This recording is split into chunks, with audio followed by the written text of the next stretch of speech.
I think one of the important things before we really get into a tactical discussion of it is, can you find moments in the game to essentially still be even, right? So if you think about like areas of the field, right? So to start with my first two bullet points here, like in the attacking areas of the field, you are naturally normally at a numerical disadvantage anyway, right? So let's say you're playing like a 4-3-3 versus a 4-3-3. In general, you have three forwards that are kind of always going up against a back line of four. So if that's kind of the norm that you're used to, right? Like again, we're pretty much all used to attacking a team that has more defenders back than attackers that we have forward. Can you play into the areas of that field more frequently?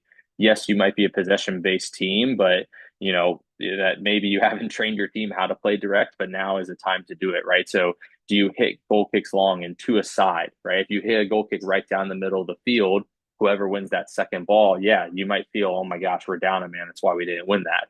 If you shift your whole team over to one side and hit a goal kick to that side, now your numerical disadvantage isn't as evident, right? So same thing with playing direct, right? Can you get into the attack and half more frequently where again you're kind of used to being numbers down and so it's not necessarily going to hurt you, whereas again trying to build and keep possession when you're down a man is going to be pretty difficult.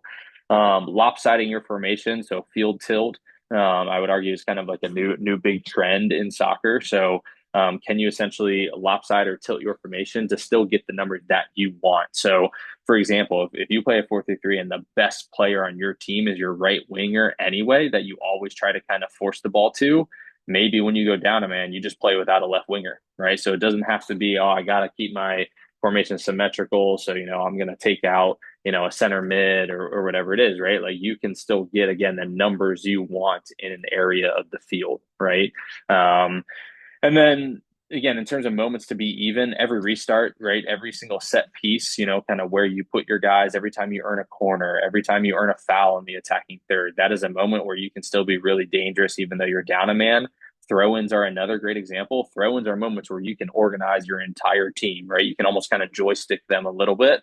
You can still have players running down the line. You can bring all your numbers over to one side. So, these are moments where, again, being down a man might not necessarily hurt you or be as obvious. So find moments to still be even in the game.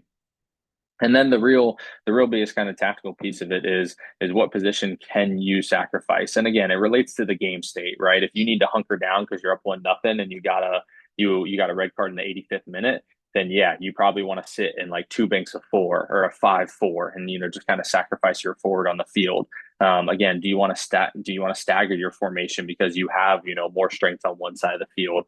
And then again, how many times can you sub?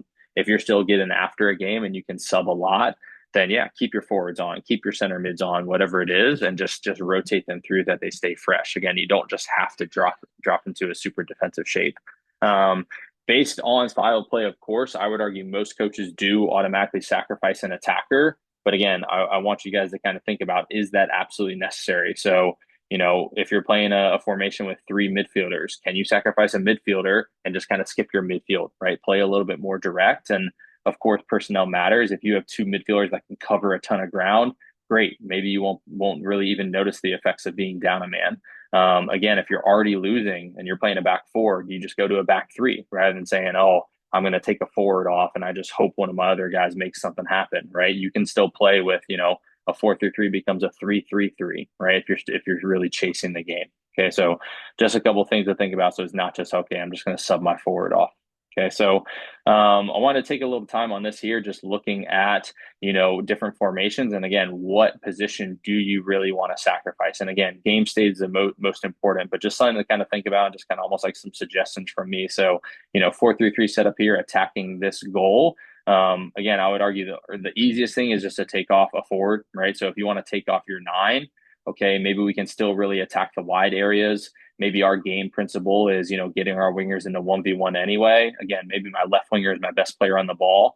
You can still have an outside back overlapping. You can still create 2v1s. You can still have your three center mids in the middle of the field. So maybe you sacrifice your central striker. You can have these two play a little bit more narrow. You can have, when the ball's on this side, this guy comes in. When the ball's on the other side, the opposite happens, right? So you can essentially still get a lot out of the game by sacrificing a striker. Okay. Probably the next best option would be sacrificing one of your center mids. So, I just picked the 10. So again, if you have two center mids that are really industrious that can absolutely cover a ton of ground, maybe you won't even feel the effects of being down a man, right? And again, can you sub these guys often? Can you skip them and play more direct? There's ways that, your quote unquote 4-3-3 can still look really dangerous. And then in terms of, field tilt, lopsiding your formation, you could also sacrifice a winger. So very similar to sacrificing your 9, right? But like if I know I want to attack the right side anyway, again, lopside your formation, build out this side, hit direct into this side, have your right back still overlapping, and maybe you won't even notice the effects of like not having your left winger there, right? Obviously, defensively, you could potentially give up a lot, but you got to be okay with that. Maybe we concede a lot of space over here, win the ball, then immediately attack the right side. Okay, goalkeeper plays out to his right back, concede space, win the ball, attack the right side. Right. So again, you could also have these guys kind of going back and forth as a front two and covering a ton of ground, or you just straight up lopside it and just play without a winger on one side. I do have clips to kind of show some of these examples as well. Okay, 3-5-2, next example. So again, depending on your personnel, game state, things like that, maybe you want to substitute a center back, right? So any formation that kind of naturally has like a 5-back look, right? 3 center backs, 2 wing backs. I would argue it's pretty easy just to take off one of those defensive players. Now you have a back four that's just shifting. So if I just want to take off my main center back four absolutely slides and shifts.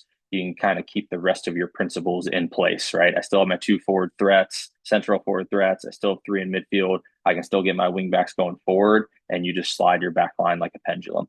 Okay. Again, if you are up and you maybe want to get a little bit more defensive when you get a red card, you could sacrifice a 10, similar to what we talked about before. Do you have 2 center mids that can still cover a ton of ground? Do you have, one of your strikers is dropping down so you don't feel the effects as much? And then you could also sacrifice a 9, again, similar to, probably needing to be more defensive, right? But if you want to keep your wide players, you want to keep your overload in midfield, or you want to keep 3 midfielders, maybe you just play with a lone striker. Again, probably going to be difficult. That's probably like a very, very defensive way to play it, but not the worst idea, again, if you're already up in the game. 4-4-2. So here you're already used to playing 2 center mid. So I would argue you're going to sacrifice something up top, right? You probably don't want to go to a 3-back. Maybe you could if, again, you have really athletic players that can cover a lot of ground in the back. Yeah, I think the easiest one would probably be to sacrifice your striker, right? So now it's almost like a 4-3-3 type look where, again, you're used to playing with 2 center mids in there anyway. So not the worst thing. Do you sacrifice one of your outside mids, wingers, whatever you want to call them? So again, it goes back to the lopside in the formation idea, or is it the same thing as substitute or you're sacrificing your 9, where you just have these 3 kind of being a pendulum working back and forth?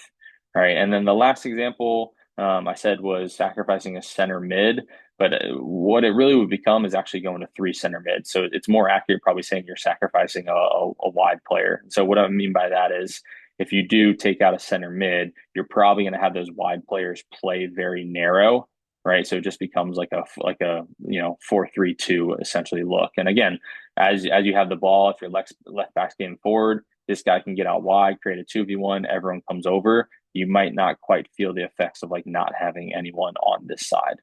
Okay. So just a couple of different things that you could do there in the 4-4-2 rather than just solely playing defensive for the rest of the game. Okay. All right. And then the last one, just because my last presentation was about the 5-4-1 box. Again, 3-5-2, I think you'll kind of make some similar type of adjustments. So naturally, the 5-4-1, you have an extra man in midfield. So again, if you're used to playing this way, if your entire game model is based off this, if you've always preached, having the box midfield and things like that, then yeah, maybe sacrificing one of the 10s wouldn't be the worst thing in the world, right? Your striker is still used to being up there by himself. So you still have your wing backs to attacking the width. So it's probably not a huge adjustment to make. What I mentioned earlier about the 3-5-2, you could also sacrifice a center back. So again, say you're chasing the game, you need to score a goal, and your team is so used to playing with this box midfield. Not the worst thing to take a center back off. Wing back still getting forward. Whole back line just rotates like a pendulum. And then last one would be taking off your 9. Again, based on game state, if you're happy with the tie, if you're already winning, maybe you do really just sit in and essentially like a 5-4, right? So almost like 2 defensive banks. You really don't have any sort of counter or attacking threat. you are focused on like, I'm gonna connect a couple passes, maybe eventually get the ball up into some areas, maybe I draw some fouls, things like that. But certainly wouldn't suggest taking off your nine in this formation unless you are already winning